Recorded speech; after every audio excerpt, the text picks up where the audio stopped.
When it comes to human rights, such as access to food, which is protected in our constitution, debates often revolve around the minimum requirements for people to survive.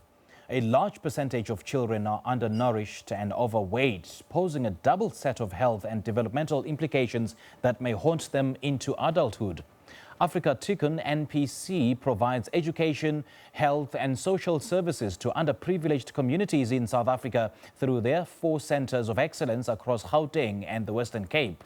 Now, Alef Meulenberg, the CEO of Youth Development NPO Afrika Tikkun, joins us this morning to share more. Alef, a very good morning to you. Thanks for joining us. Welcome to Morning Live. Thank you, Cynthia. Good morning to you and good morning to your listeners. Now, do you want to share more on the organization and the kind of impact you're making in communities, Alef? Gladly so. So our organization is a holistic development organization. We pride ourselves as such. And our slogan is from cradle to career. So it essentially means that we help young people from the age of 0, so literally babies, until the age of 35, through various interventions. And those interventions are early childhood development, child and youth development, which essentially is an after-school program, a youth accelerator program, which involves a lot of soft skills and career guidance, and a career development program where we're trying to ensure that people become economically sustainable. This is all wrapped around by what we call 360 social support services, and that includes nutrition, healthy nutrition, healthcare, and social workers, essentially. So are people aware of this organization? I mean, in terms of funding, in terms of those who would love to lend a helping hand, and how long has it been running for?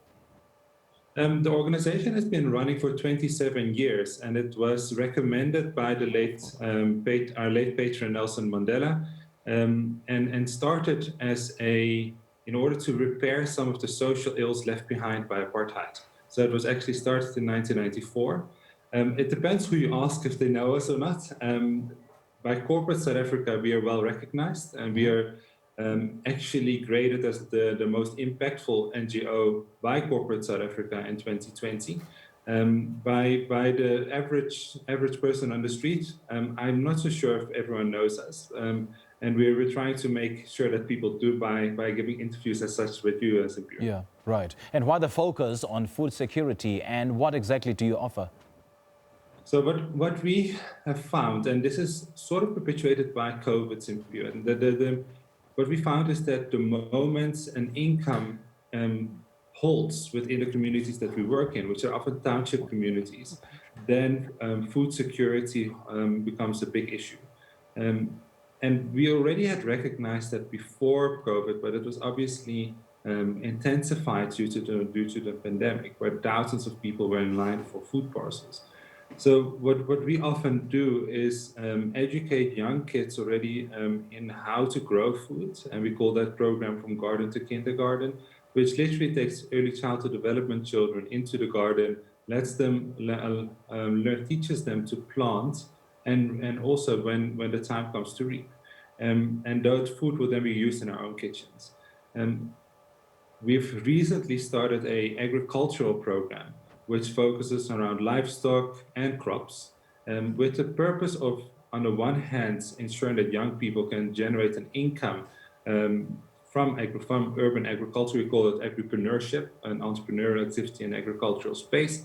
And then on the other hand, to ensure that there's a more sustainable way of food security. And the reasons being that when kids particularly don't have access to healthy food, they do get food, but they don't get nutrition. Yes. So there are 2 direct consequences to it. One is stunting, which causes developmental delays, and those developmental delays often increase over time with the result of either school dropouts or not being able to get a job after schooling.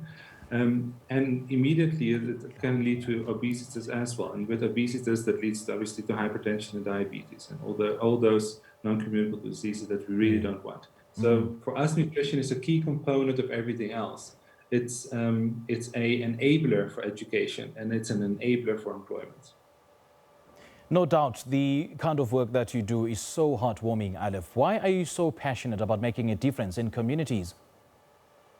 Well, personally, Cynthia, I started working in the NGO space when I was 21, so I haven't Okay. really experienced anything else. It's a passion that the organization has from an Ubuntu perspective, recognizing that the need in the country is big and that together we can make a difference. And a second component is a compassion that is really required in order to have empathy for your fellow human who lives in dire conditions. But for us, it's on the one hand that's the problem statement. But what excites us and what inspires me personally is to see the talent and the opportunities that lie within young people in township communities, particularly.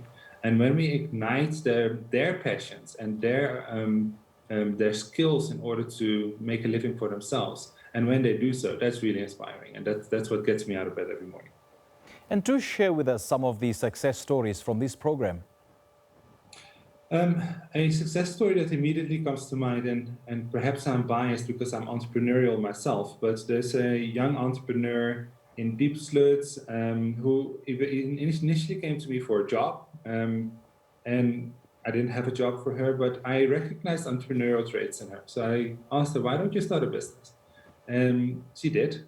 She went through our it's an business incubation program. She was 19 at the time. She finished the program successfully, started her own business where she became a recruitment agency almost for domestic workers from Diepsloot into the Fourways area. And currently employs, I believe it's 5 people now, and obviously is able to give herself a salary. So those are the type of stories where we look at a local economic upliftment. And we ensure that young people not only create an income for themselves, but create an income for other people in their community. And those who want to lend a helping hand, how do they go about doing so? The easiest way is to get to our social media pages or to our website. When you Google Afrika Tikkun, that's Africa with a K, and Tikkun is Tikkun. The website is afrikatikkun.org, and on all social media platforms we're represented through that name. So Facebook, Instagram, LinkedIn, all of the regular social media platforms, you can find us under that name. Okay, Alef, great chatting to you, and keep up the good work, man. Thank you so much for your time. Good day, Cynthia. Afrika Tikkun NPC provides education, health and social services to the underprivileged communities in South Africa through their 4 centers of excellence across Gauteng and the Western Cape, and currently assisting over 10,000 children and youth across the country. Their primary goal is to create a sustainable future for the youth of South Africa. We've just spoken to Alef Meulenberg, the CEO of Afrika Tikkan.